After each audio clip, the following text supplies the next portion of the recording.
We come to you today with humble hearts, seeking your guidance and wisdom as we begin this program. Lord, we ask that you would bless every person who has gathered here today, and that you would be present with us in a special way.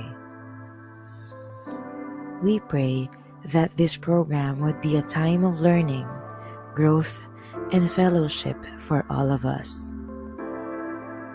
Help us to listen to one another with open hearts and open minds, and to support one another as we strive to serve you in all that we do.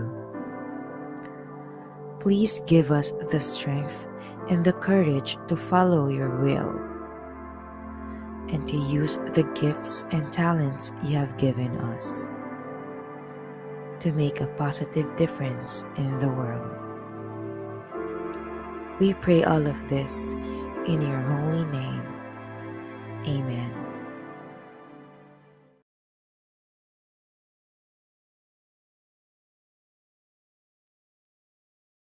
Hello everyone! Magandang gabi sa lahat ng ating mga participants na nandito ngayon sa ating Zoom conference. And of course, magandang gabi din sa mga participants naman natin na nanonood through our Facebook live streaming. So we are both live sa Zoom and Facebook page of Scale Up Training and Development. Kung saan po kayo mas comfortable to participate, so pwede po kayong pumili kasi pareho lang din naman yung insights or matututunan natin for tonight. So another day, another learning session offered to you by Scale Up Training and Development. And for tonight, we are going to cover another human resource related na learning session. So mamaya magkakaroon tayo ng recap, ng konting recap in regards sa mga previously conducted na mga HR webinars natin para at least sa mga first time to participate sa aming mga learning sessions, you have an idea na pwede palang balikan yung aming mga natapos na mga webinars. Later, we are going to do some recap kung paano tayo napunta sa ating 109 na webinar series under HR or Human Resource na category. So bago tayo mag-proceed sa recap, I would like to remind everyone sa ating mga basic house rules for tonight. This is not new sa inyo, kasi you keep on joining mga online events, either sa Scale Up or sa other na mga service providers. And etong mga house rules na to, mga common na mga house rules. And we want you to be responsible for these rules para smooth sailing ang takbo ng ating learning activity this evening. So number 1 here is to keep your microphone muted. So you need to make sure na mabantayan nyo palagi na nakamute yung inyong microphone para hindi magkaroon ng distraction, hindi ma-interrupt si mentor sa kanyang discussion. And at the same time, hindi rin ma-interrupt or ma-distract yung mga co-participants ninyo. So you need to make sure na nakamute kayo all the time. Unless you want to speak, pwede naman din. Walang problema, para mas engaging yung ating learning activity. But of course, bago kayo mag-unmute at bago kayo magsalita, please notify us first. Pwede kayong mag-raise ng hand. Meron namang icon or emoji na pwedeng piliin dito sa Zoom para ma-recognize namin kayo. Use the chat responsibly. This will also lead us to the 4th house rule, stay present and engage. So yung nasa Zoom conference, you are allowed no to type a message through the chat box. Si mentor, minsan meron siyang itatanong no sa mga participants. Ang ano namin, ang favor namin sa inyo is for you to participate para naman talagang merong kinakausap din si mentor no sa kaniyang session. So meaning to say, kapag meron siyang itinanong, it requires an answer from the participants. All you need to do is to make use of the chat box para mag-engage kayo. So stay present and engage until the end of this session. 2 hours lang naman yung estimated time no natin for tonight, and sana you will stay until the end, especially na meron din tayong attendance mamaya.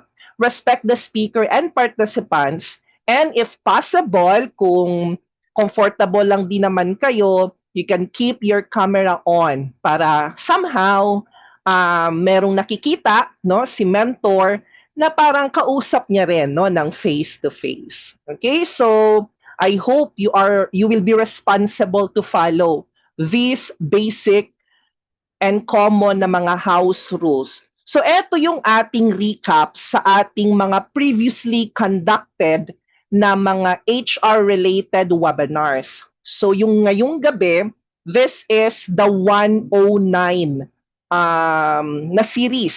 So ika-9 na siya.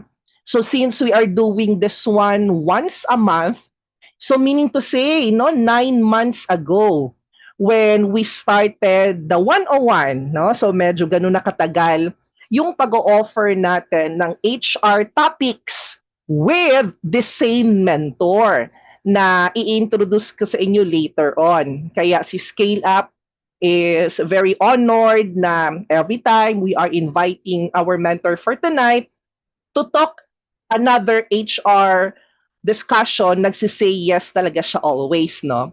So yung ating 101, so yun yung pinaka-foundational natin, no? Foundational knowledge about human resource. So it's HR management. Yung ating 102, pinag-usapan natin yung talent acquisition. Si 103 naman, it's all about HR training and development. Si 104, HR compensation and benefits. Si 105, HR workplace compliance. Si 106, HR employee relation and talent retention.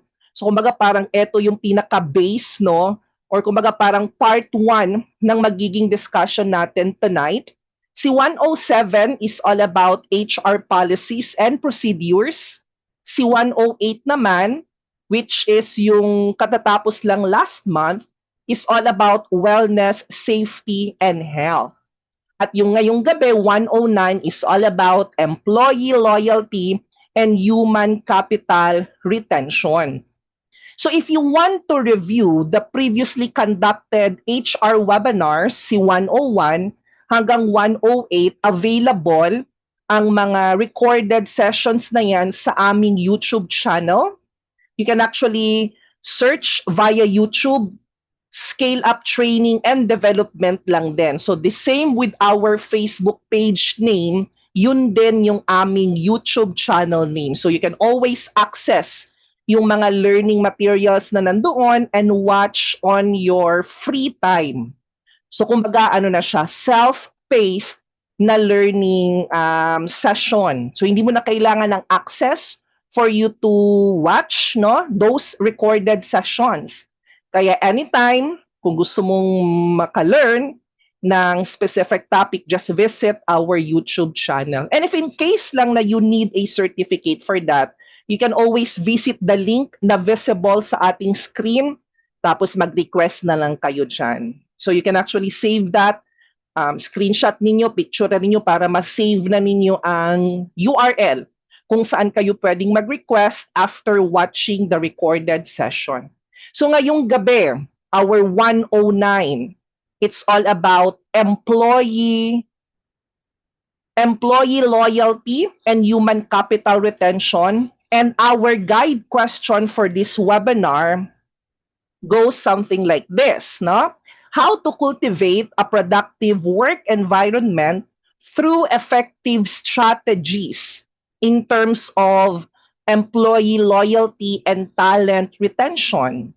So yung insights, independent insights, pati personal experiences ng ating mentor for tonight, malaki ang contribution nun para masagot ang guide question na ito. So that's why we are requesting everyone to listen attentively, no? Para yung mga insights, yung mga experiences, no? Mga facts na i-share ni mentor, magamit ninyo after our learning session tonight. Kung hindi man ngayon, I'm sure magagamit yan ninyo in the future.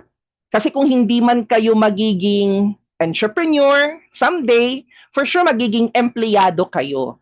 Kaya as early as now, you need to learn also mga HR-related sessions like this. Kaya maraming salamat for joining us tonight. So as I mentioned earlier, no, si mentor for tonight, siya din yung naging resource person natin since the 101. So ganun na siya rin katagal no sa sa scale up, training and development. And I'm sure you will learn a lot from our mentor tonight because he is engaged no in the human resource for how many years na rin. Kumbaga parang eto na talaga yung naging naging specialization ever since, no? Kahit yung time na nagkakilala kami, he is already connected na rin in terms of doing human resource management. So our mentor for tonight is currently working as the recruitment director of Virtual Staffing Solutions. He is an HR management expert and a human resource strategy specialist. So 'di ba napag-usapan na yung sa guide question natin kanina, we need to identify effective strategies no for employee loyalty and talent retention. So talagang masasabi natin na our mentor can give you effective strategies sa mga functions no or components ng human resource.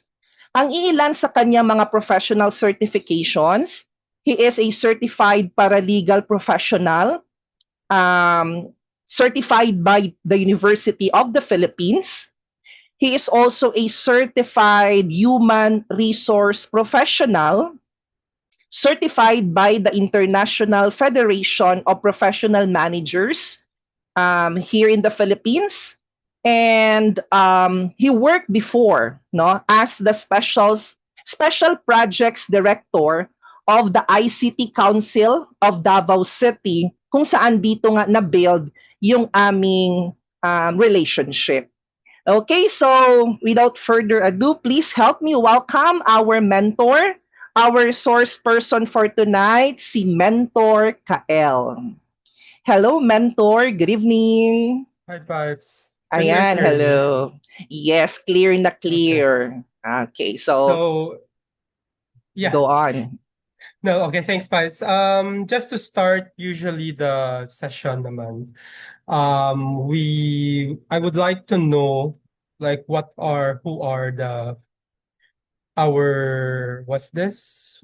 our audience? Diba? Syempre, we need to understand, sino yung mga andito, what are the things that you guys, yung profiles, kasi diba, we are talking about HR and talent retention, loyalty, human capital. So all of those will actually, the course of our conversation will actually be based on who are our audience. Kasi syempre we can, talk about really technical, the technical aspects of human resources. But if most of our audiences are students or hindi pa mga, you're not yet in the working, not yet in the workspace, kumbaga, then we need to tailor fit the discussion based on the profiles of our audience. So, sige, let's do a roll call. Out of 17 participants, how many are students? How many are working professionals? Can you guys like type on the chat box? Let's use the chat box na naman. Anyone who are students? Okay, so we have an HR manager from Isabela. Isabela, that's far. I mean, far from where I am at right now in Tacloban. But I have friends in Isabela, so yeah. Welcome, Ronald. Who else? So we have an HR manager from Isabela. Most of our previous audiences are actually students. So I don't know how many are still are students in this group. Anyone? Wala talaga. Okay, so I'll just go ahead and just, discuss things. Again, if you don't have, if you have questions, you can just use the chat box or raise your hands or, to ask the question. So our topic is employee loyalty and human capital retention. As Piper said earlier, we have discussed actually talent retention previously. But I made this presentation and focused a few topics on employee loyalty, especially in the Philippines. So that would be part of this discussion. And as we all know, most of the people in the past, di ba, right now with the new generation, our Gen Zs and the even millennials nga, di ba? Most of us would stay in their companies for like 5 years to 10 years tops. Say 8 years, 7 years. We rarely see employees who are staying in the company for a lifetime. Like, the boomers way back, like they would stay in the company for matagal, 10 to 20 years, 25 years until they retire. They only know one company. After their graduation, they'll work in one company and then they'll retire at 65 in the same company. So, if you've seen the new generation, parang that's really rare right now. Most of in the industry that I'm in the BPO industry, most of the employees that we have would, just stay in the company for 6 months, minsan 3 months, 1 year, mataas na yan, 2 years, 3 years, even 5 years would be rare. So that's something that we want to look at. What would make an employee loyal to the company? Sige, since Piper already introduced me, I will not be introducing myself, but I'll just post this page. Outside, so I'm 44 years old, but outside of work, I have other hobbies and other things that I do as part of your work-life balance, kumbaga. So I finished my baccalaureate. What's this? My baccalaureate degree, my BS degree from University of Iloilo. So I finished BS psychology. I finished my baccalaureate degree in UP. That's my DRDM, Diploma in Research and Development Management. I took up my paralegal certification from the Law Center. And I studied my master's degree in psychology. However, I wasn't able to finish it because I need to move to Davao before for work. So during the early 2000s, not early 2000s, around 2010, 2009, online classes are not yet in, right? So it's quite difficult it's really face-to-face classes. That's why when I moved to Davao, I wasn't able to finish my remaining units, which are like both research 1 and 2 in my master's degree. But I got my certification from the International Federation, IFJP, I think. I forgot the name, IFPA. But that's the certification body. They're based in the UK. So they are, I got my CHRP, and also I've been in the HR space since 2012. I was doing communication soft skills training in the IT/BPM industry. I also do workshops for schools and our academic partners with LGU. I do like pre-employment workshops and lectures. And also I watch anime, I do cosplay, I drive around and camp. So that's me in a nutshell. So let's start this lecture by starting with a saying from Maya Angelou. People may forget what you said, but they will never forget how you made them feel. So sometimes in the companies that we work, even though the salaries are quite low, it's not really the highest in the market, but sometimes we stay in the job because of the people that we work with, right?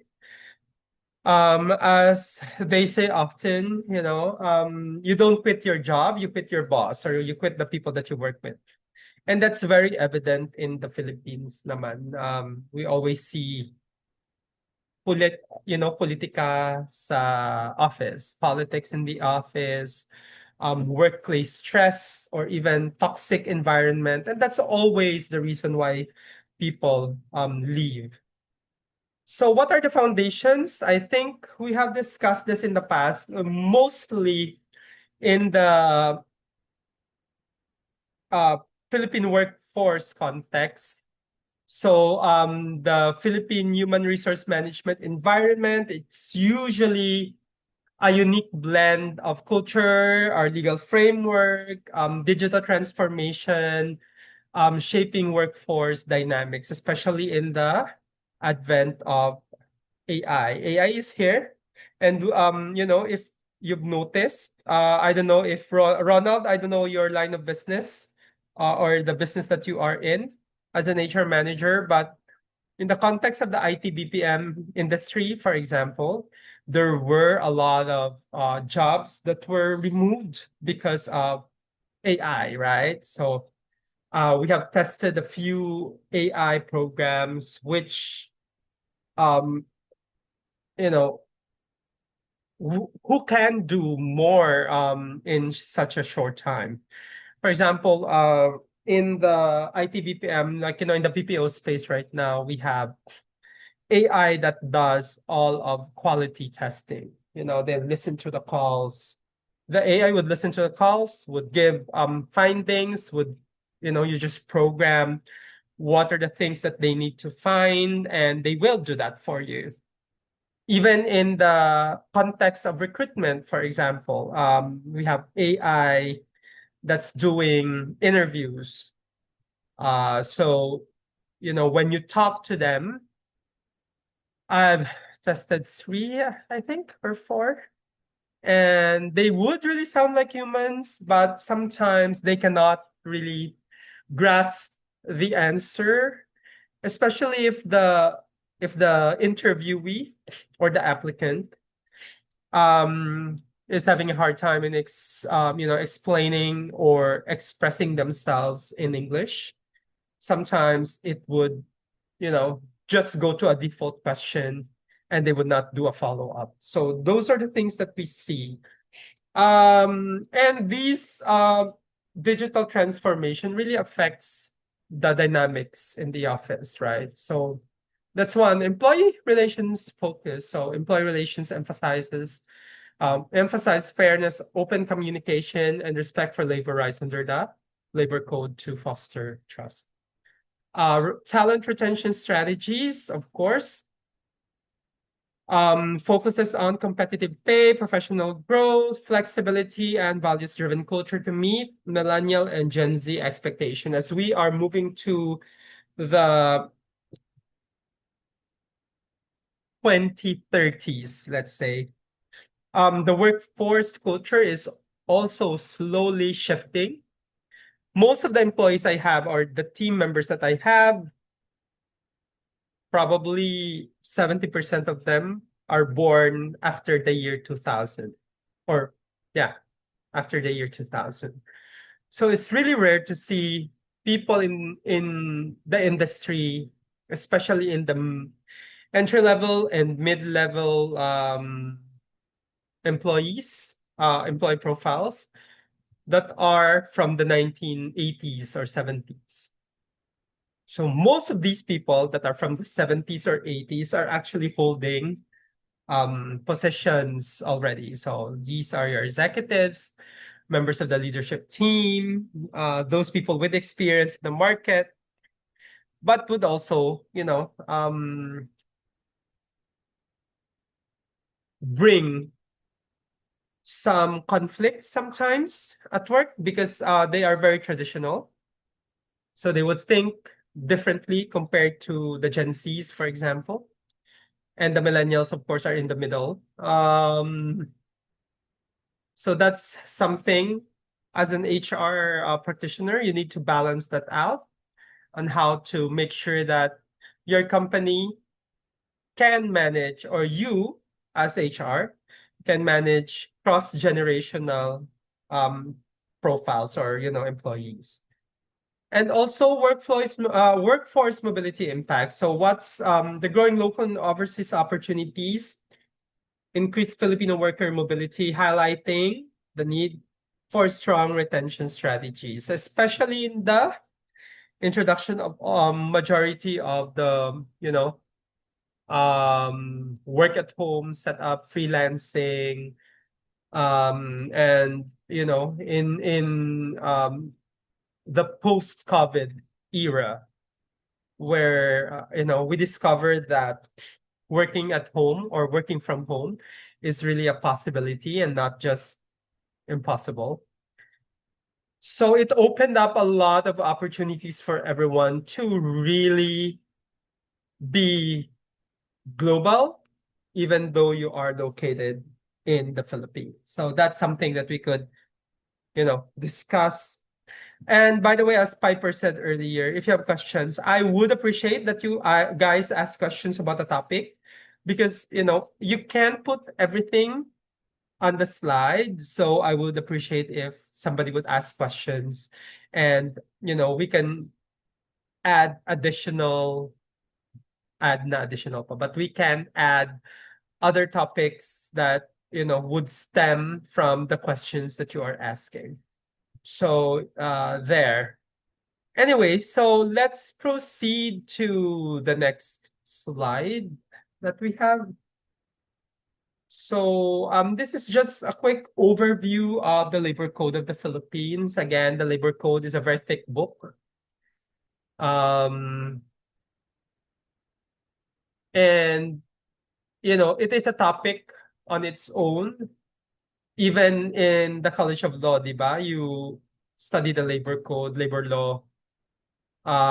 It's a subject for like how many months and how many hours of study.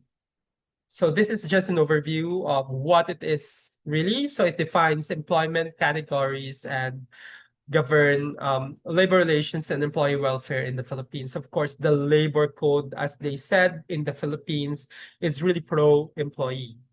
So it would listen to the employee. And it is the challenge of an HR practitioner to really make sure to become the bridge between the employee and the employer. Though, diba, we always have that notion that HR is really pro-employer. That is very debatable, though. I don't know if Ronald is pro-employer, but even though that we would listen to the employers, of course, at the end of the day, they are our bosses, they pay for us. But we also make sure as HR practitioners that there's nothing, no violations are committed, especially if it is against the labor code or whatever RA or supplementary laws that would make the labor code a bit stronger. So that's something that we need to balance as HR practitioners. Pero again, I don't know who are HR practitioners here except Ronald. So another thing about the labor code that's actually part or one of the most important parts of it is worker protection and security. So the code secures workers' rights with protection against unjust dismissal and mandates due process. So any HR practitioner here except Ronald na maka-answer, like how do you usually do ba prior to like termination or even giving a final verdict to a case?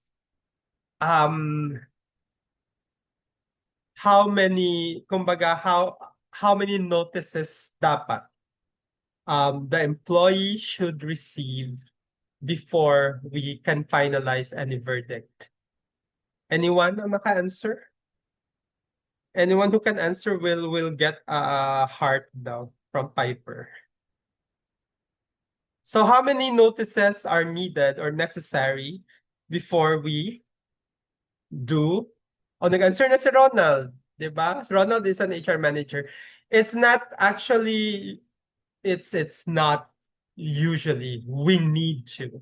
Okay, so we need to do a 2-notice rule.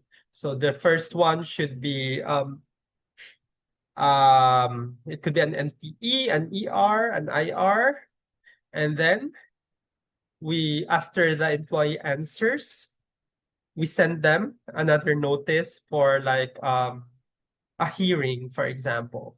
So whatever is the reason is the result of the hearing, if the employee will admit the wrongdoing or if the employee is proven innocent, there is a second notice. Okay, the second notice could be telling the employee that they are innocent, or a notice of suspension or a notice of termination if they are found guilty. And the penalty of the said infraction would result to the termination of the employee. So there. Work hours and compensation regulates working hours, overtime pay, rest days, night differentials, and holiday pay entitlements, which is again yung compensation and benefits pa lang, di ba? It's very wide. It has a lot of factors. So we will not be discussing that here. Kasi di ba iba-iba siya, ilan yung multiplier if it's a holiday, if it's your rest day and you're working on a holiday, if it's your what's this weekend rest days na holiday na pina-work ka. So it actually differs. And what are like the night shift differential, which starts from 10 p.m. to like 6 a.m., for example. There are companies that are extending their night shift and would pay extra. But again, there is a labor standard for these things. And wage benefits and stability. So mandates benefits like 13th month pay, service leaves, your service incentive leaves or SILs, which is 5 days convertible to cash. But if you have, for example, something better, SILs, which are 5, is the minimum. So it's a labor standard. So it doesn't really go. Kasi diba, there are benefits that are labor standards, which means it's just compliant to what the labor law dictates or the law dictates. But there are also what we call industry standards. So for example, if the market in the BPO industry, most of the BPOs in the Philippines would actually give 10 VLs and 10 SLs, with 5 SLs convertible to cash. So if for example, si BPO na or si office mo, the office that you're working on would just give you 5 VLs and 5 SLs, 5 SLs convertible to cash, magreklamo ba ka? Do you have a grounds, to complain? Siyempre, wala. Kasi the labor standard lang would be 5 SIL. So if your company is giving you more than 5, that means hindi ka kareklamo na bakit 5 lang ang VL, bakit 5 lang ang SL. As long as 5 is convertible to cash, then you just say thank you or look for a company with better VLs, SLs, or PTOs. Okay? So, questions muna. This is just a quick overview of what the labor code is or what the labor code contains. So, type lang ang questions ha. If there are questions, if wala, I'll just proceed because we still have like a lot of slides to discuss. Okay, so employee rights and statutory benefits. So employee security and fair wages. So employees will have the security of tenure and the right to fair wages safeguarded by the Philippine labor laws. So when will the employee get there or would start the security of tenure? Kailan yan? When the employee is regularized. So that's 180 days. 180 ba? Oh, yeah. 180 days, the employee is regularized. So usually, at the start of the recruitment process and the signing of the JD and your job offer, the company would usually include the conditions for regularization. So, ilalagay yan ni company normally. Paano ang isang employee mare-regularize? So, there are assessments. For example, in my previous organization, there is a 3rd-month appraisal, a 5th-month appraisal, and the regularization pagdating ng 6 months. Now, probationary period of these 180 days can be extended. Again, by law, it can be extended to up to 30 days as long as it's agreed upon by both the employer and the employee. Okay, for example, sa 3rd-month appraisal, na-fail si employee. So nagsabi si company, we'll give you a chance until your 5th month. Pag 5 months na, hindi pa rin siya, let's say half of the 5 months, hindi pa rin siya nag-improve ng performance. And the company will issue a letter to the employee saying that we will be extending your probationary period ng additional 1 month or 30 days for us to know if you would fit the role or not. So si employee can actually say, yes, I agree, I'll sign it, mag-extend ako. So ang akong, yung probationary period ko is instead of 180 days, we'll add, magiging 210 days na siya. Can the company do that? Yes, if you agree to extend your probationary period. What if you don't want to agree? Then the company would have the right to remove you or to terminate your probationary contract before 180 days. So what if like si company, si manager tamad? You're not performing pero tamad si manager. And naglapse yung probationary period mo. So sobra na siya sa 180 days. You are automatically regularized. So whether nagbigay si manager mo ng performance appraisal sa HR o wala, you are automatically regularized upon your 180 days. So what if hindi ka talaga nag-perform? After 2 months, i-remove ka ni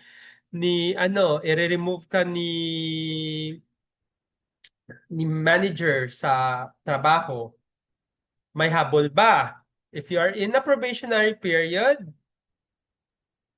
and they have like, let's say, yung 2 months appraisal mo or 3 months appraisal mo, you always fail, then they have the right to remove you kasi you're not yet protected by the security of tenure. So hindi ka pa regularized, you can be removed as long as it follows yung agreement of how many days ba ang notice period. Like example, they would tell you, we will be removing you. Normally sa mga initial probationary contracts naman, they would indicate that.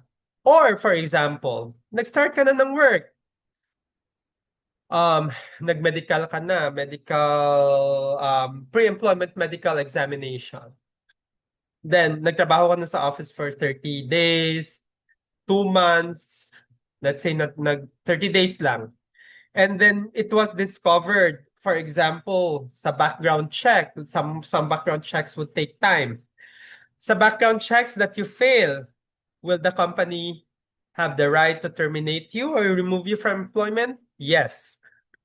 Or na-fail ka sa pre-employment medical examination. Okay, sometimes ang medical would take also like 2 weeks, 3 weeks before the clinic can send it back.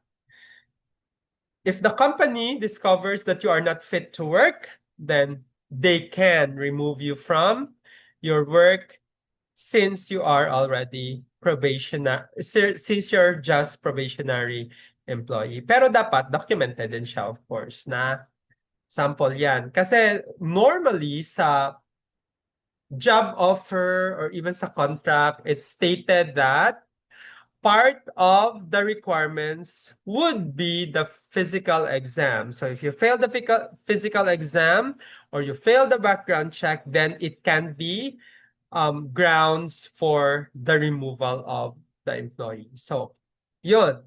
Sa employee security. Questions muna? Parang kanina pa ako nagsasalita. Walang questions? Kung wala, let's proceed. Basta if you have questions, just type it. I'll see it naman. Statutory contributions. Employers must remit SSS, PhilHealth, Pag-ibig contributions to provide social security and healthcare access to the employees. Statutory contributions. That's why it's this is mandated by the government. So sometimes na-discover nyo na your company is not paying your SSS or your remittances. So just make sure that you check it with SSS, PhilHealth, or Pag-ibig. All of these things can be accessed online. So it's easier. You don't need to go to their offices to check your contribution. You can actually see it online. So just make sure that the company is paying. Normally, the companies would pay it quarterly. So sometimes, for example, when you check it online, your January contribution is not appearing yet.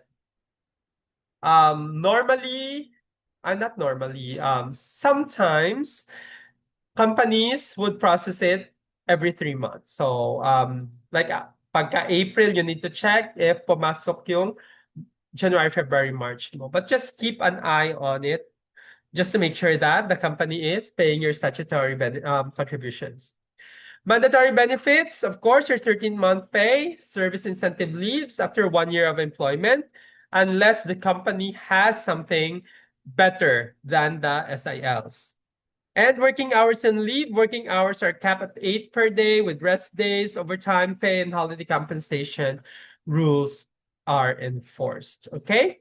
So any questions about this? Very basic lang na daan ng employee rights and statutory benefits.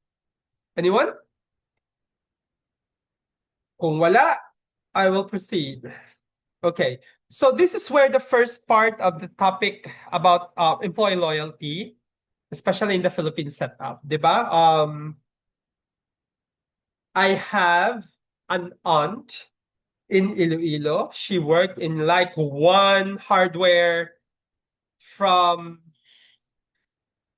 way back when she was still young, like 20s, up until she retired na, when she turned 60.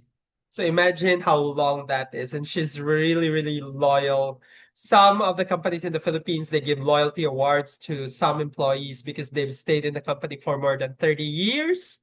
I hope we see that. But most of the companies right now, especially the very modern companies in modern industries, sometimes you would see them like merge or close or acquired, and that also impacts loyalty. So let's proceed in this topic.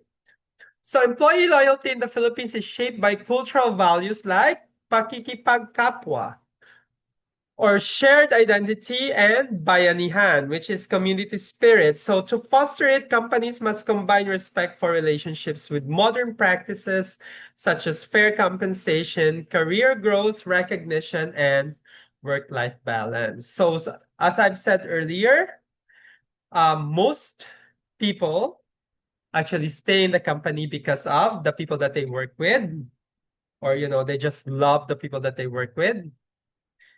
Even though the work is really difficult, sometimes, which I notice in some of the banana plantations in Mindanao, that they are generational workers. So, for example, the grandfather is working in that banana plantation.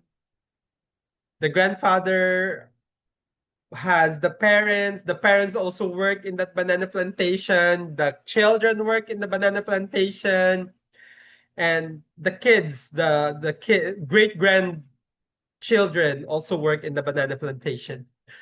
So this is because the loyalties, they are creating the environment or the culture of family, right? So you are loyal to them not because they have the best benefits, but because your lola's there, you grew up with the company. When you were younger, you joined Christmas parties, etc. So that's actually one of the things that makes people stay. Parang minamana, you know. The job, the position is inherited. So that position is from your grandfather, and you give it to your son then or your daughter. So it's really like that normally, especially in family corporations or family businesses. So what employee loyalty means?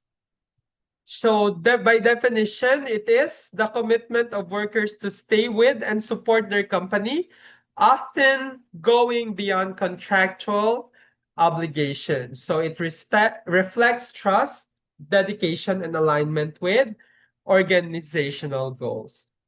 So this one sometimes, 'di ba?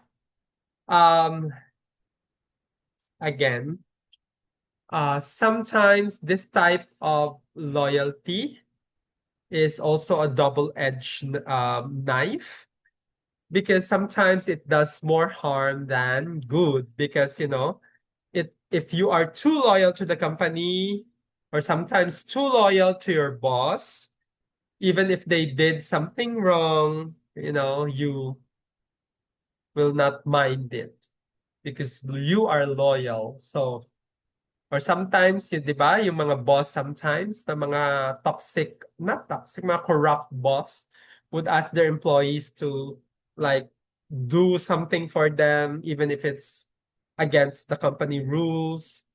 And that's where all of these like cases usually come from. Embezzlement of funds, or yung mga nadispalko ng mga pera because of loyalty. So in the Philippine context, in Filipino corporate culture, the workplace is often seen as an extension of family. Loyalty is influenced by interpersonal relationships, respect for authority, and collective responsibility. Employees value leaders who show genuine concerns and fairness. Again, going back to my what I was saying, right? Diba? Sometimes it also does more harm than good. Diba? Sometimes ang ibang tao nagtatrabaho kahit walang overtime pay because kailangan natin tapusin to. Diba? One team, one goal. So kahit minsan the bosses are actually taking advantage of the people, of the employees wouldn't mind because they would treat it as family. So yan yung mga parinig-parinig ng mga boss na, family tayo, tapos ganyan ka. Daw sa others ka. Yung mga ganyan na mga guilty tripping from the bosses, di ba? You hear that sometimes. Or sometimes it's really pakikisama, like what we mentioned earlier, na parang, if hindi ka um nakikipasama sa kanila, you're gonna be treated as an outsider, and you don't want that in a workplace, right? So that is employee loyalty, especially in the Philippine context. But it's again on the other side, some of the Gen Z would say, if you're treating me like family, why are you not supporting me, or why are you not paying me for my extra hours? Diba? Dahil family daw. So there. So what are the key drivers of loyalty in Philippine companies now? So the number one would be purpose and alignment. Employees stay when they see their personal goals connected to the company's mission. What do you mean by that? Let me, ano muna.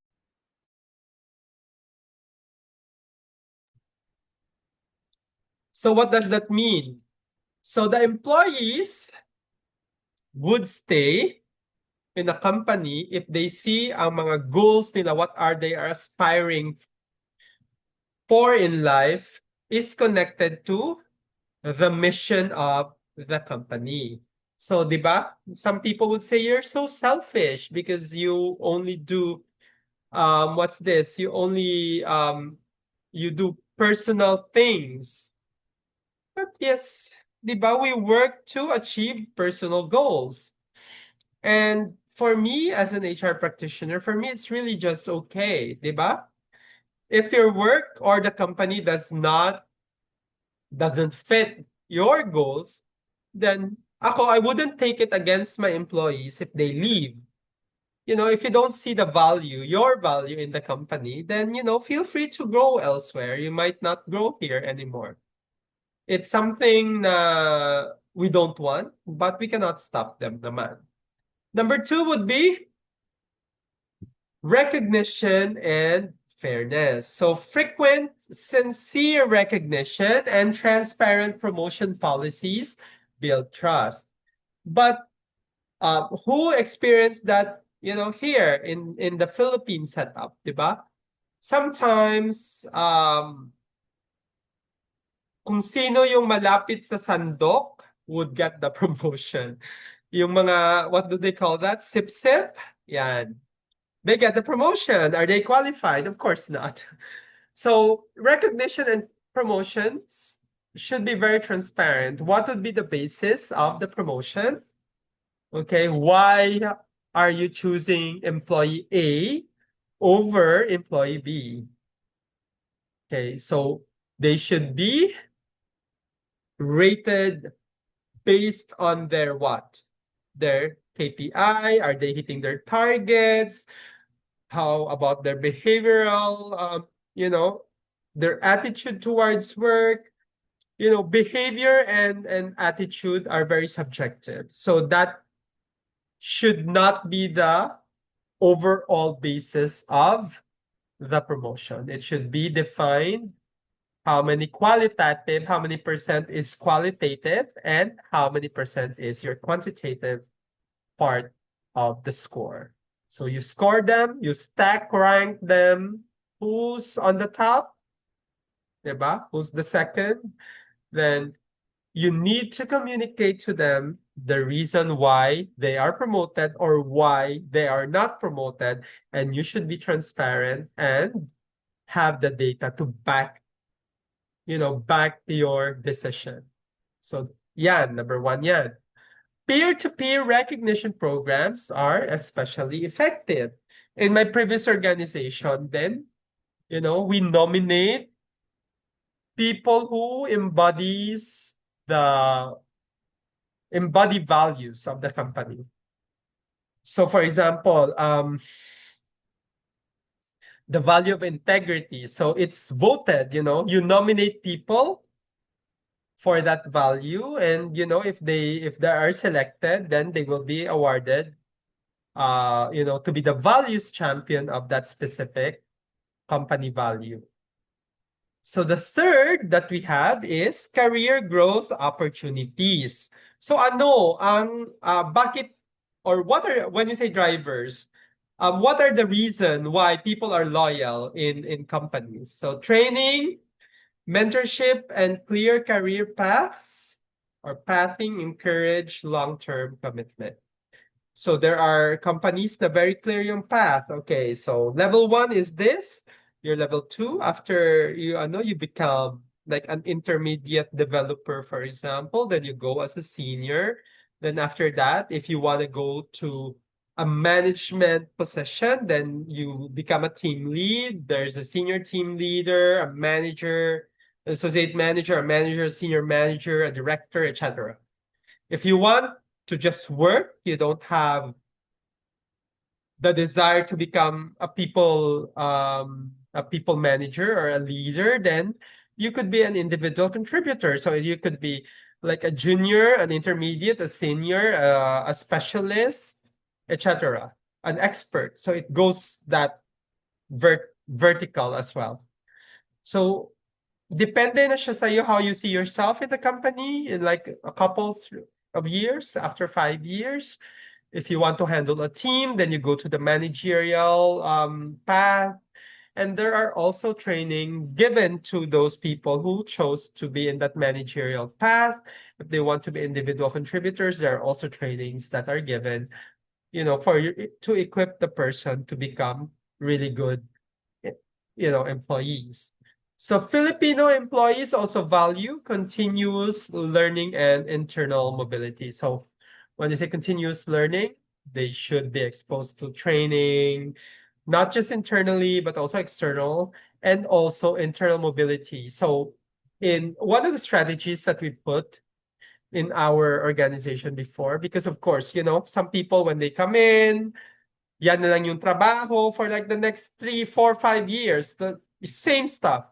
So what we did to avoid attrition and to avoid resignation is we, rotate them.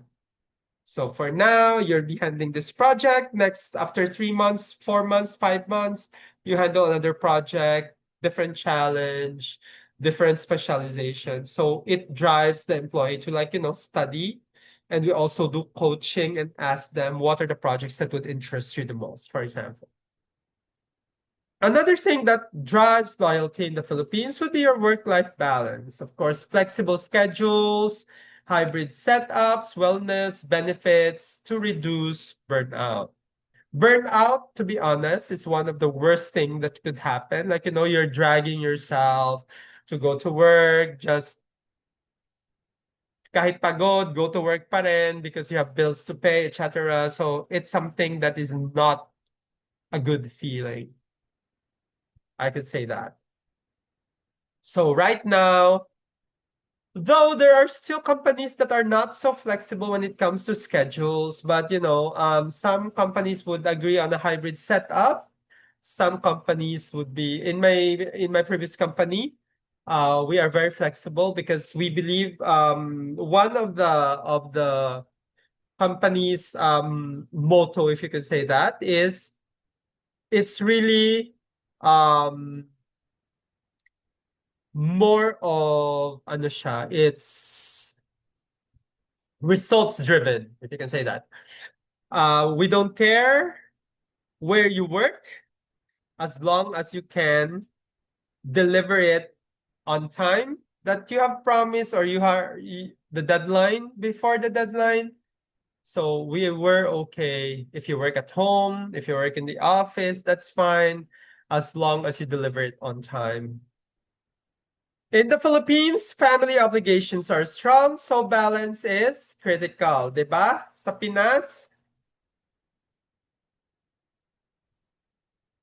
since the family is like really closely knit, the companies as HR or well, nobody answered kung HR kayo lahat or mga professionals kayo lahat or mga students kayo lahat except Ronald.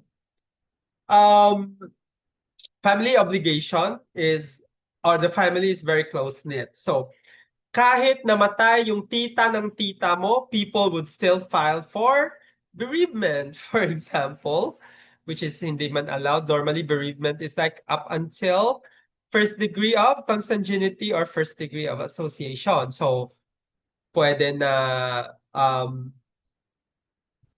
mother-in-law namatay, then some companies would allow bereavement leaves for that. Or one of the parents died, then bereavement leave. But hindi lang siya bereavement kasi it's not just death of the family. Sometimes, what are the reasons that people would file for a leave or emergency leave? Example, nagkasakit ang anak, na hospital ang anak. Of course, the parents, your employees would file for a leave. Natumba sa CR si Lola, na-file ng leave, emergency. But guys, please make sure that you file the leaves correctly. Kasi di ba, what are the basis of an emergency leave? Again, this could be defined more by the company handbook. But usually, di ba, it's in case of accidents or emergencies, hospitalization, force majeure, like lumindol, nasunugan, may bagyo, that could be a basis for emergency leaves. Pero hindi emergency leave ang graduation ng anak mo. Kasi you can file that in advance. Hindi naman nag-move yung schedule ng graduation, di ba? Fix naman yan. Birthday. Some people would file an emergency leave during their birthday. It's not an emergency, so it's planned. So they file ng leave like 20 days before or something. Yan yung na-notice ko, that people always files for emergency leave kahit hindi siya emergency. So this should be very clear sa mga HR dyan. When you create your company handbook or the policies, they should be very clear na what are the components or what are the reasons, valid reasons for filing an emergency leave. Okay? And lastly would be supportive leadership. So managers who listen, coach, and communicate openly foster loyalty. So, di ba? Kung ang manager mo, again, as I was saying, we resign because of our bosses normally. So if the manager listens, coach you, advise you on what the course of your professional career will be, then that's a good supportive manager. Teams with coaching trained leaders show significantly lower turnovers, right? So if you know how to coach and you coach well, you motivate them, you are very transparent with their scores, the targets, etc. You always point out their areas for improvement and you offer them advice on what to do to improve their scores, then most of the employees would actually stay in the company because of really, really supportive leaders. So questions about the key drivers before we proceed to the next topic. Anyone? If wala, going once, twice. Okay, let's move to the next slide. Madami pa tayong slide and we have consumed an hour na. So practical strategies for Philippine companies. What are practical strategies? So competitive compensation, which means benchmarking salaries against industry standards and communicate benefits clearly. Guys, make sure that you understand that the labor standards is different from the industry standards, right? Labor standards, of course, will dictate ano yung maging basis niya, minimum daily wage, right? But if we benchmark our salary with the industry, then you'll know if your company is very competitive in the market. Kasi sometimes, di ba, nakahit ka lang, pumatong ka lang sa labor standards kasi nagbigay ka lang ng 50 pesos over the minimum daily wage. Pero sa ibang company pala in the same industry, kulelat ka. Kasi yung sweldo nila nasa 600 a day na, ikaw nasa 550 pa rin. So, do not wonder if your employees would transfer. Because again, you're not giving them industry standard salaries. So normally industry standard salaries, hindi naman yan ma-match all the time. Again, depending on the size of the company, yung benefits, etc. We always look at the total rewards. So, may mga bonuses ba itong kasama? Basic pay lang ba? Ilan yung mga leaves nito? What are the other extra leaves, etc.? Ano yung mga benefits? So, kinakount nyo yan. So, it doesn't mean na maganda yung basic, well, sa mga Gen Z naman. Basta mataas yung basic pay sa kabilang company, doon sila. But they don't actually look at the total rewards package. So, look at the total rewards. Kasi pwede naman na mataas yung basic pay doon, pero wala naman silang allowance or at least the allowance is really small. I'd rather have a bigger allowance than a big basic kasi bigger basic would have bigger taxes, 'di ba? Unless you still fall on that train law na 22,000 and below, wala pa ring tax.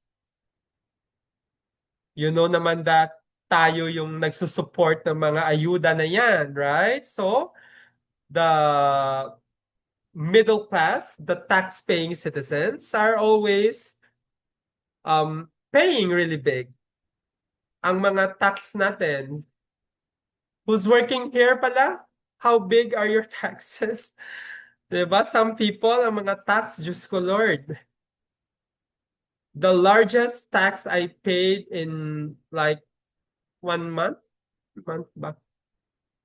Largest na tax na nabayaran ko way back ha, not here in my current company, but in my previous company.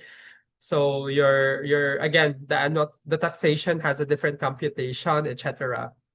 May mga brackets din yan. And kung saan bracket ka na belong, how much will you be paying? How much of like your bonuses in annually will be calculated. Anything in excess of 90,000 will be taxable, etc. So there was one time, December yun, normally dyan naman talaga pumapalo yung mga mataas na taxes because hahabulin nila yung mga tax na hindi mo pa nabayaran or that's happening if may mga promotion or increase ng benefits along the way in the middle of the year. So they would really, get it sa December kasi yung projected tax calculation mo nag-iba. So the highest one that I paid, I think, sa isang 15 days lang, I remember that was December 15th. Kasi isang tax lang yung binayaran sa December. So nilagay nila lahat ng tax sa December 15 na payout. I paid, siguro the highest that I paid was around 95,000. Tax lang. Kasi binawi nila lahat ng tax, mga 13th month mo, etc., mga bonus po the entire year. Yun ang tax na pinakamalaki na na-experience ko ever. So yung salary mo, di ba? Ang laki-laki ng kaltas and pumupunta lang po siya sa mga taong hindi naghahanap ng trabaho. Anyway, let's move to community-oriented culture. So it encouraged teamwork and shared identity through bayanihan-inspired initiative. So normally in a company, ang culture natin, again, as family, yan naman yung sa Philippines na usual culture. It could also be treated like a community. So may teamwork tayo, and this is very evident. Nakikita nyo to most of the time. When people have projects, di ba? There are people naman na helping even without being paid just to make sure na everybody finishes the job. So that recognition programs, number 3, as part of our practical strategy. So We celebrate small wins weekly and spotlight major achievements monthly. So, dapat small wins are celebrated and major achievements monthly, yearly, or annually. You could actually have your milestones. Okay, that's a term. So, dapat may milestones then every year. May mga ano. Sa amin now, in my company now, we actually have like a uh awarding of the best employees um in a in a yearly basis. So I like they would go in an outside out of town resort just to give invite the awardees and their families, etc. So yeah. Also, number four, career development, fund certifications, offer mentorship, and set individualized development plans. So, companies would normally have yung mga training or academy that would train people who are or showing potential to become leaders. So, may mga training yan, or sometimes they do external training where they send their employees to get certifications, etc. So yan yung number four. And normally, for those who are high potential employees, they would always also put like what will be your career path in the company. So number five, flexible policies, compressed work weeks, hybrid setups, and mental health days show respect for personal time. So, di ba, the usual na trabaho, 6 days with one rest day. But there are companies who are doing compressed work week. What are your compressed work week? It could be, di ba, 8 hours a day. Some companies are working for 6 days. That's 48 hours. So may mga company na they compress the work week. So magtrabaho ka lang ng 5 days, 9 hours per day, so 45 hours per week. So di ba mga ganyan or whatever setup. 4 by 11, for example, that's 11 hours per day for 4 days. That's 44 hours. So yan yung mga strategies minsan ng company to make sure that it is respecting the employee's personal time. Okay. There's like fireworks outside. I don't know why. Exit feedback. So use insights. Oh, it's raining pala. From departing employees to improve retention then. So there.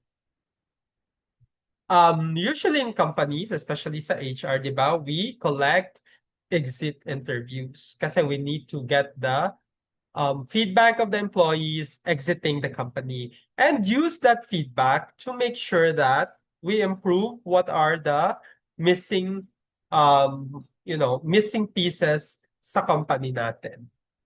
Okay, next. What are the challenges and risks?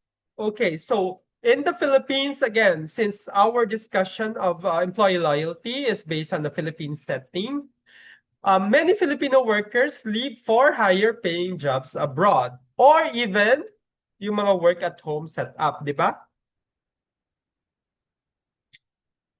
They are looking for clients online, they get paid a bit higher, they work from home. So that's the reason sometimes now we really lose employees in an office setup. Number two, of course, abroad is, working abroad is also very attractive to the employees here. Kasi syempre hindi sila nagbabayad ng tax doon. Especially in the Middle East, like, in um, what's this in Dubai, for example. Diba? Parang wala silang mga taxes doon. Or even in other countries lang talaga na mas malaki yung sweldo dito sa atin. Imagine mo like some people would earn like more than 50,000 tapos sa isang trabaho na if they're working in that kind of work or job in the Philippines, they would just earn the minimum wage. So they would really opt to move abroad. But again, it's also a double-edged sword, of course, because sometimes not everything is great, kumbaga. Oh, my story time. My sister, who's a licensed teacher, she took up all the postgraduate degrees that she needs to qualify for a teaching job in New Zealand. So what happened? She's based in Thailand. She was a teacher in Thailand for the longest time, and she was hired as a teacher in New Zealand. So they actually gave her a 5-year working visa. So she flew all the way to New Zealand, only to discover when she arrived there that her qualifications did not match the requirement. So parang they were telling her that, oh no, your qualification is not matching the criteria. So we cannot hire you as a teacher. You will only be working as teaching assistant, and you'll be paid half the salary that was promised. So what my sister did, she actually just resigned and went back to Thailand, and she went back to the work that she left because they like her, and they want her back. So she just stayed. She stayed in New Zealand for like 1 month, and she just went home. But of course, she already spent like thousands for her ticket, for her apartment, and work is not really there. So just be careful when you apply abroad. Make sure that it's legit and everything is in place. Kasi there, 'di ba? If you've heard those news in Cambodia that they're hiring workers from China, and then when they arrive in Cambodia, they were given a different job and they confiscated the passport and everything. So just be careful, guys, when you travel abroad and you work abroad. If you can find work that's gonna pay you almost similar amount lang naman in the Philippines, then um, just stay in the Philippines. But if you really want to go abroad, just make sure that you go through the legal channels and everything.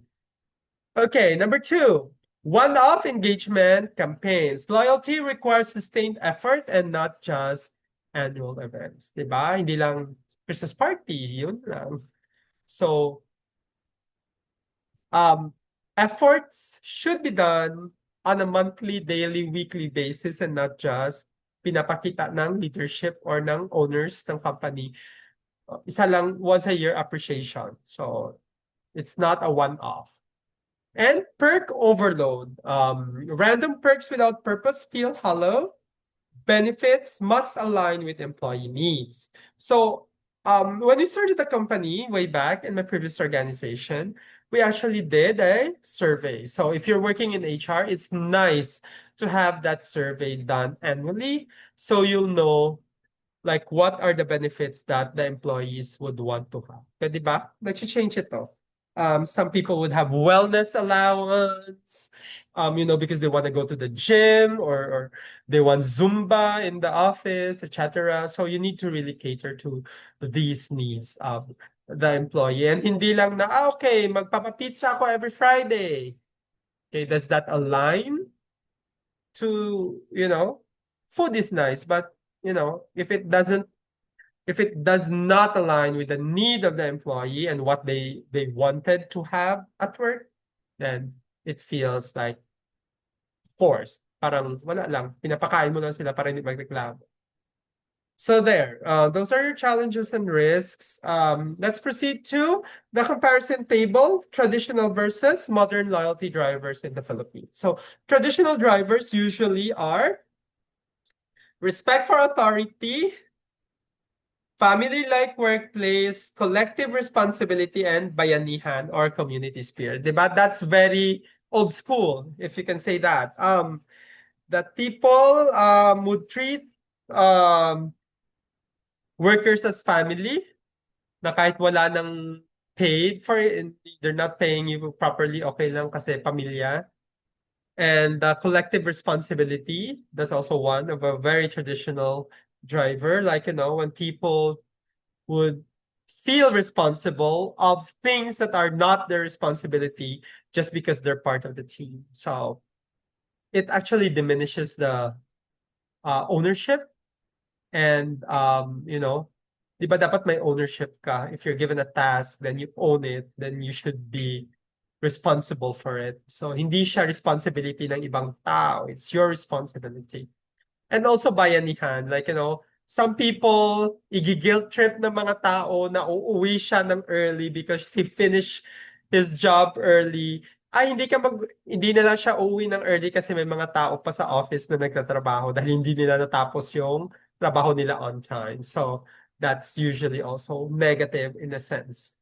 The modern drivers that we have are transparent promotion policies. This is the one that I discussed earlier. What are the basis of the promotion?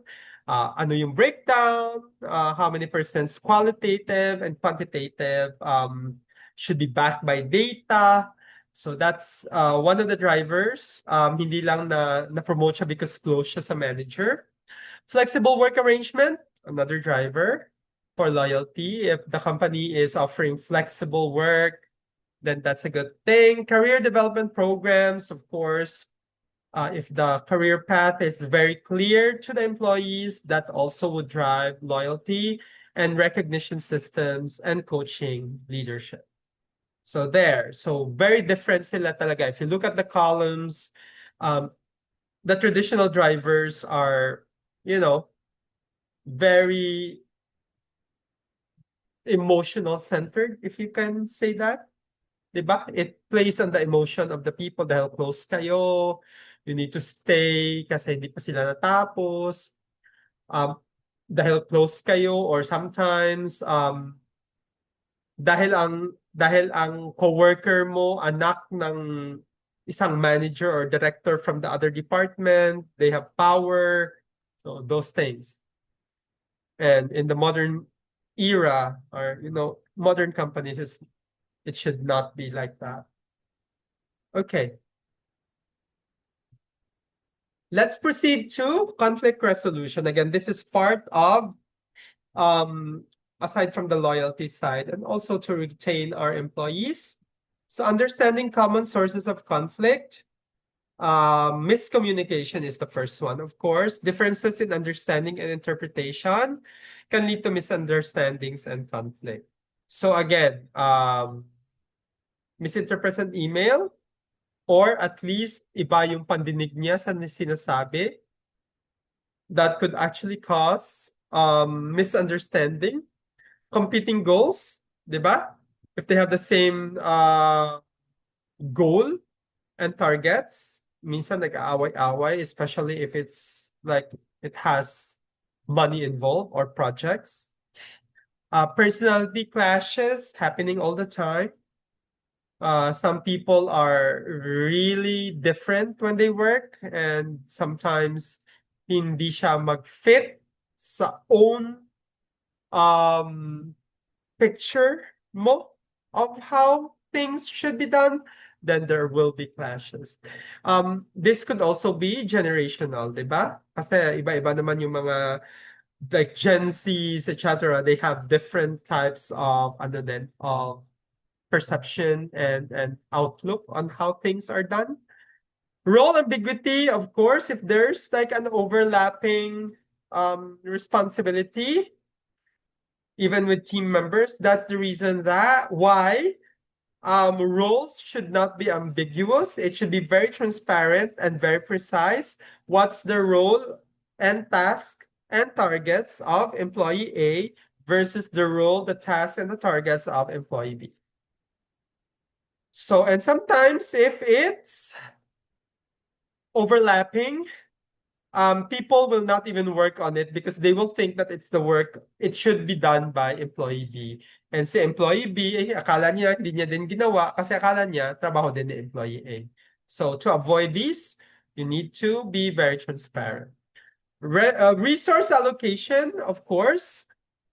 if companies, if departments are competing with the budget, it's happening man all the time.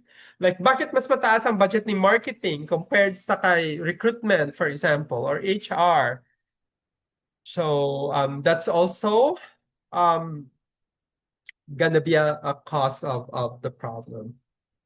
Another one, active listening, of course. If people will not be listening to anyone,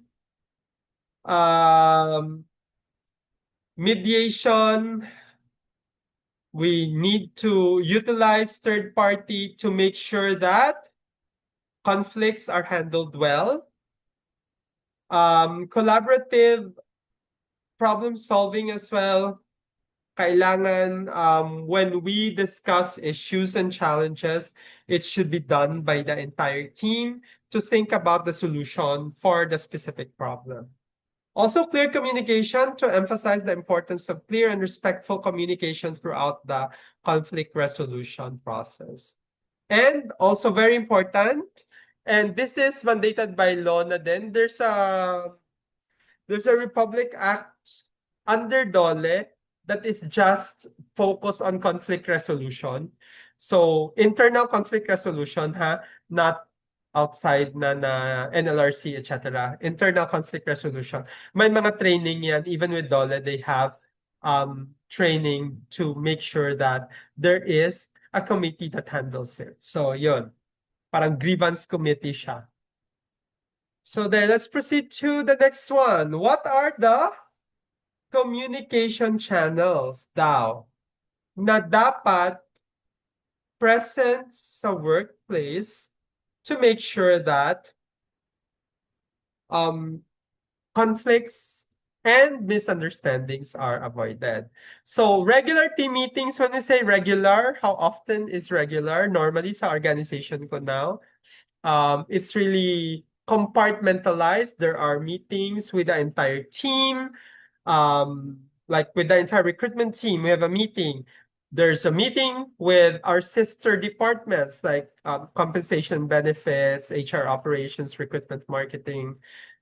There's another meeting for that. I have a meeting with my own team, specialty team. There's a meeting with the managers and the leaders. There's a meeting per site. So ang daming meetings. So if you are in the executive or leadership role, meetings will be part of your schedule on a daily basis.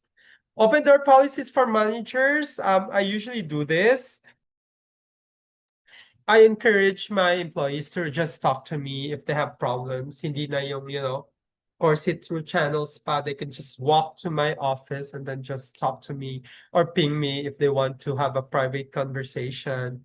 So I always maintain that open door policy. Not na, di ba, some companies, ang mga leaders nila, you can't talk to the leaders if it's not escalated, dadaan pa siya sa supervisor, sa manager, sa senior manager before siya pupunta sa mga director or mga department heads. So, you need to be very open and always talk to your employees. Employee suggestion boxes, yes, this is also present sa aming organization. Utilization of collaboration tools. If there are training modules that needs to be shared, we do that. Implementation of an intranet or company-wide announcements and updates. If you're old school, you can actually have a bulletin board. If there are email blasts that you can do, then go ahead, or even on company GCs, like, via Zoom or Teams or Google Meetings or chat. So doon kayo mag-usap-usap. Conducting anonymous employee surveys, kung sa mga merchandising pa ito, yung mga secret shoppers. There are end surveys that is sent anonymously. Mentorship programs should be established, of course, to make sure that career development is also very healthy within the organization. Regular performance feedback sessions. So, how often do you need to do your coaching? Or at least one-on-ones, diba? Unofficially, it should be done sa organization namin ngayon. In my department specifically, I ask supervisors to talk to their employees twice a month at least, one-on-ones, unless there are escalations or any problems that need immediate solutions. But if you look at the usual performance management cycle, usually pag regular na yung employee, it only happens like every quarter na official.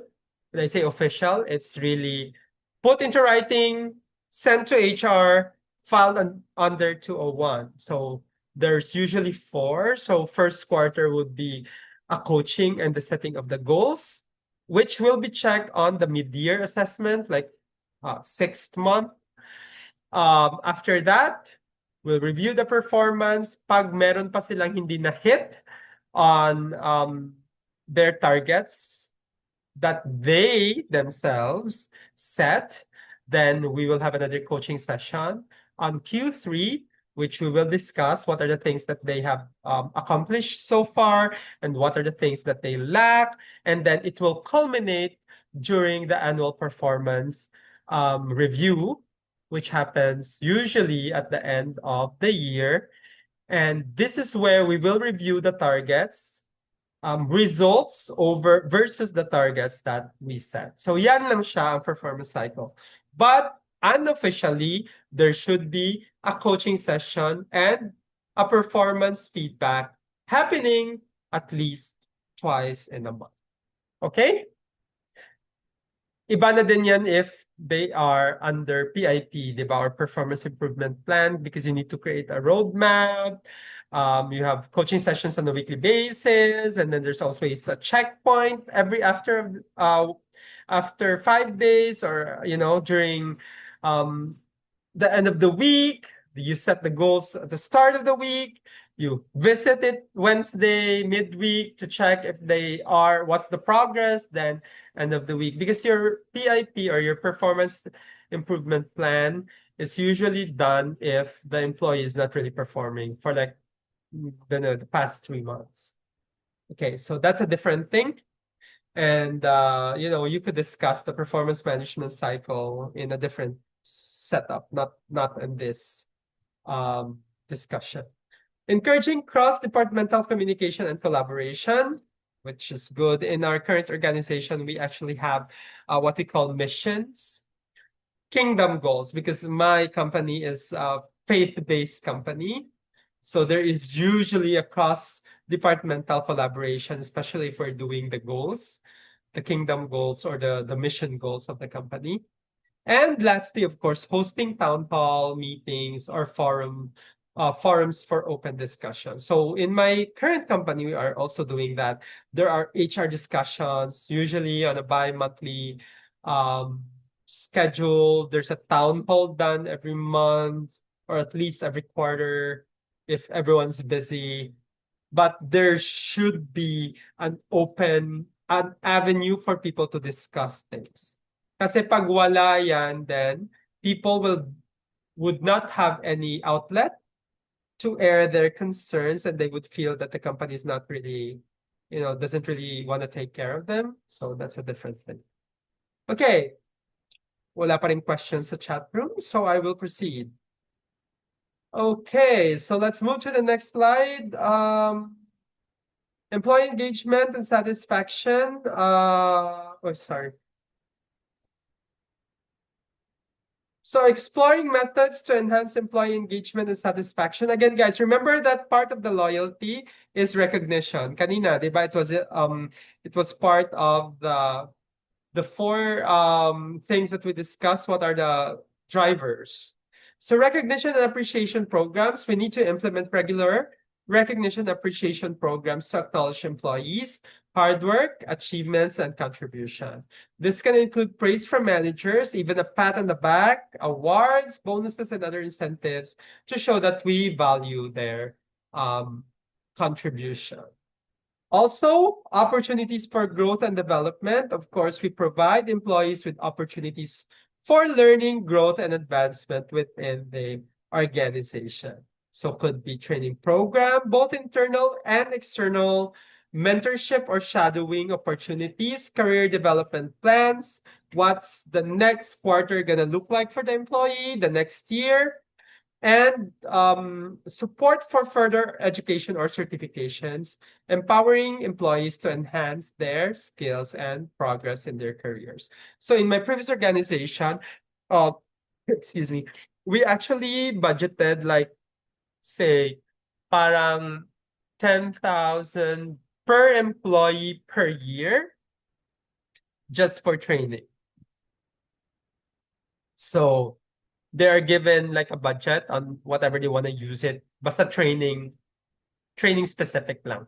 So example, they would find a workshop or a seminar that they want to attend. They just need to send the training invitation to the management, and the management will pay for the training. So there are trainings that are quite expensive, for example, especially sa technology side.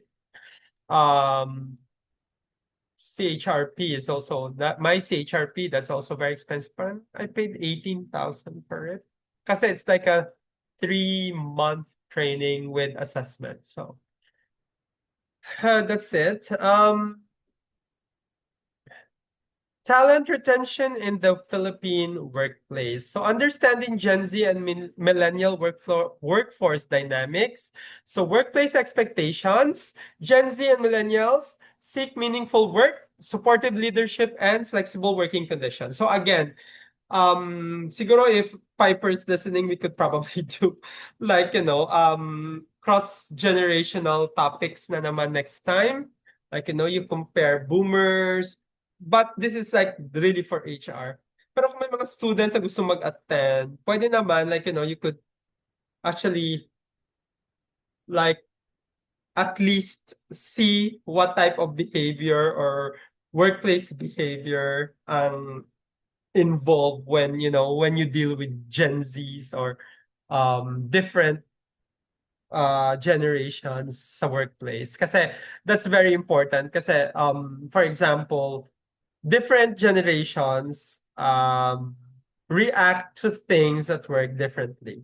So there are times na, like example, mga boomers, like, people that are born mga 1970, 75, tapos you introduce them to new technology and new process, wala na. Hindi na yan sila makakatch up, especially if it's very technical. So, how do you deal with that na naman? So it's a topic for another time. But yes, that's a very good topic, siguro, Pipes, to consider. Like, cross-generational, what's this? Parang how to deal cross-generational employees sa workplace, etc. So very, very helpful. Especially for HR practitioners who are dealing with, who are in companies that are very old. So may mga empleyado pa from the 1970s na buhay pa. O di pa sila nag-retire, that's still there. So how to deal with them when it comes to introducing new policies, introducing new processes. So those are things that we could discuss soon. Digital proficiency and recruitment. High digital proficiency makes online recruitment and employer branding vital to attract young talents. And lastly, of course, engagement and retention. Organizations must invest in skill development, mentorship, and community building for retention. Also, retention when it comes to cross-generational na mga employees. Kaya, di ba? What's important for people who are born in sa 80s, mga millennials, ano ba yung ano nila, Gen Alphas, what are the things that we need to do to retain them? Diba? So it's different per generation then. Understanding talent retention. So creating a positive work environment, recognition and rewards, career development and growth opportunities. So promote work-life balance for millennials and Gen Z, not just millennials, Gen Zs in particular. they love work-life balance. 'Di ba? May mga companies na now, and I totally support it, na dapat may mga mental health breaks or leaves. But of course, it should not be, yung mga mental health leaves na yan should not be an extra leave. It could still be part of the VL. Kasi di ba, pag madami na namang mga paid leaves sa company, it would also impact the finances of the company. Kasi wala ka dyan, you're not productive, but you're being paid. So some of these mental health leaves are actually incorporated to the VLs. But mental health leaves can be filed like different yung process niya. For example, a mental health leave can be filed and approved just 1 day prior to the leave day. Parang ganon. Or sometimes pwedeng on the same day siya, like a sick leave, pero mental health siya na leave. So, mga ganon. So, ang mga bagong henerasyon ngayon kasi, they're very particular with work-life balance, di ba? So, that's the reason it's very attractive for them to have a flexible work schedule, remote work options. Ay, there is, there is a case dapat pala that sige lang. In the previous kasi discussion, there's a case study pala that's presented here. I forgot na the case study. But yeah, it's very attractive to employees, especially if they are, you know, very flexible when it comes to work. Encourage employee well-being, offer wellness programs or initiatives such as yoga classes, meditation sessions, or mental health resources to support employee well-being. Create a culture where taking breaks and prioritizing self-care is encouraged and valued. So sa amin ngayon, sa aming organization, I'm actually planning to do like a wellness activity as part of our OSH. So again, we have discussed OSH last time, occupational safety and health. Sa company namin, we are trying to find a budget and incorporate wellness programs. Kasi syempre may cost din yan. But we want to incorporate it din sa company right now. Foster a positive company culture, organize team building activities, social events, and volunteer opportunities to foster connections among employees and strengthen company culture. So eto, like what I've said earlier, team buildings kasi should be planned and dapat may programs na kini-create si HR or at least team lead to make sure that hindi lang siya inuman session ang team building. Okay? So team building should be something na may mga activities kayo to foster or to improve teamwork and foster team support, for example. So hindi lang siya inuman. In my current company, yung volunteer opportunities, we really have that. And I usually volunteer for our mission activities, our corporate social responsibility. So it's something that our engagement team is really into as well. So there, recognition and rewards also. Motivation and morale boost, recognition and rewards acknowledge employees' hard work and achievements, boosting their morale and motivation to continue performing at a high level. Also increased employee engagement when we recognize and reward employees for their contributions, as well as talent retention and loyalty. So effective recognition and rewards program contributes significantly to talent retention by increasing employee loyalty. So always, di ba, masarap sa feeling pag na-recognize yung hard work mo ng company. So there. Align organizational goals, we have discussed that earlier, to make sure that the recognition and rewards are also aligned with the company's mission and vision or strategic objectives. Be timely and specific. Again, recognitions are given timely. Hindi pwede na nagbigay ka ng recognition for something that they did 1 year ago. Okay? So, ang recognition normally, if somebody, yun nga, di ba? There should be recognitions like, let's say, on a weekly basis, and then another achievement recognition per month, per quarter, and milestones annually, let's say. Um, Also make sure that it's personalized. So, hindi lang siya na very generic recognition. Again, it should be tailor-fitted and make sure that it will, in the future, motivate the employee. So some people are really into public recognition. Ang iba naman, private lang or note of appreciation. Kasi sometimes, there are people naman that when you give them a public recognition, ayaw nila maging center of attraction kay pag-iinita ng mga katrabaho. So some of them would want the recognition privately. And include peer-to-peer recognition. And we discussed this earlier that employees can acknowledge and appreciate each other's contribution.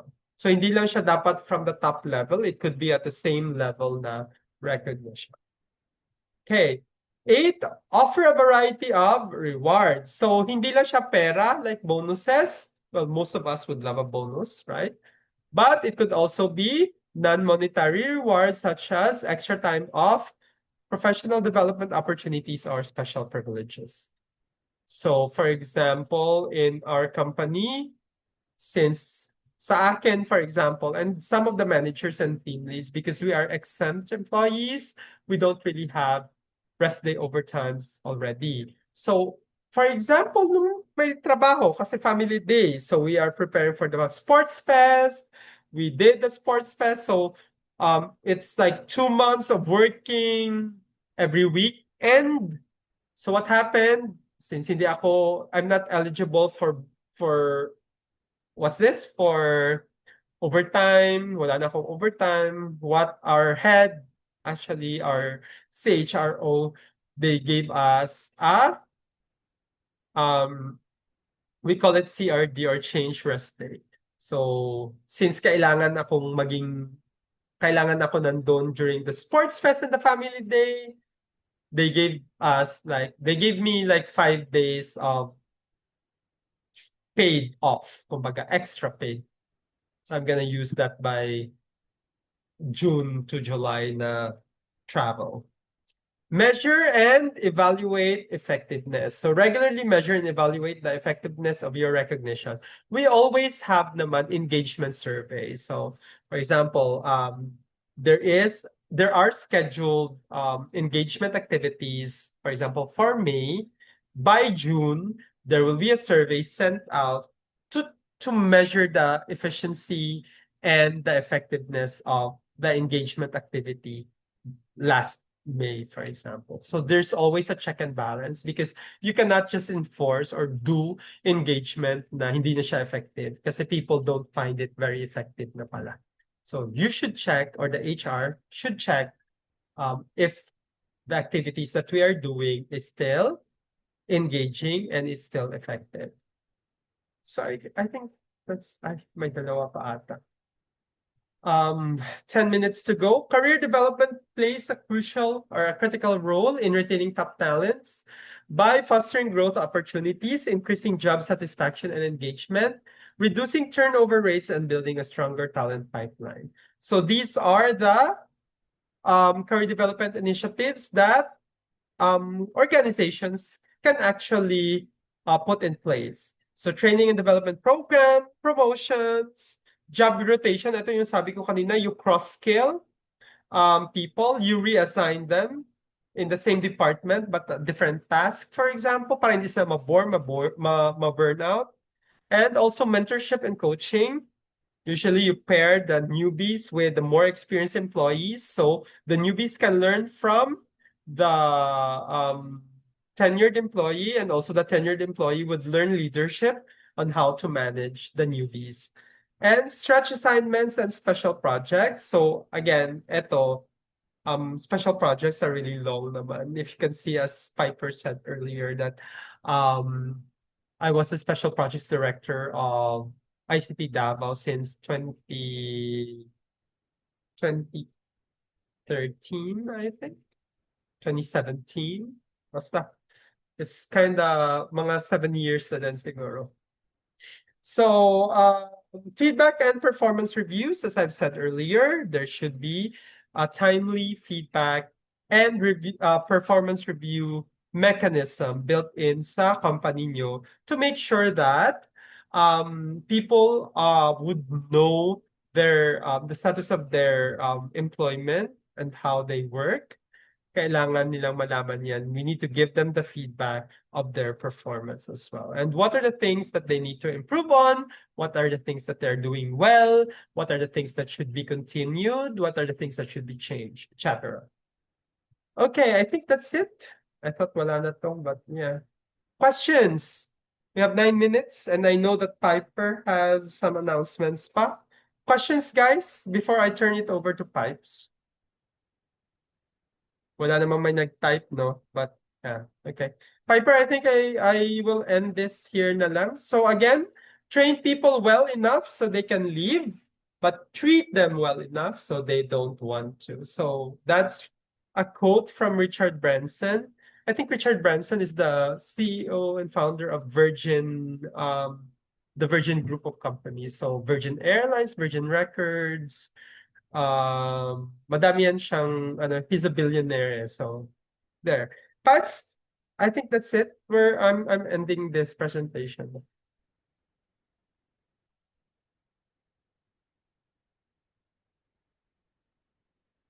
Pipes, are you there? Yes, mentor. So ayan. So 'di ba napaka-insightful ng ating discussion tonight.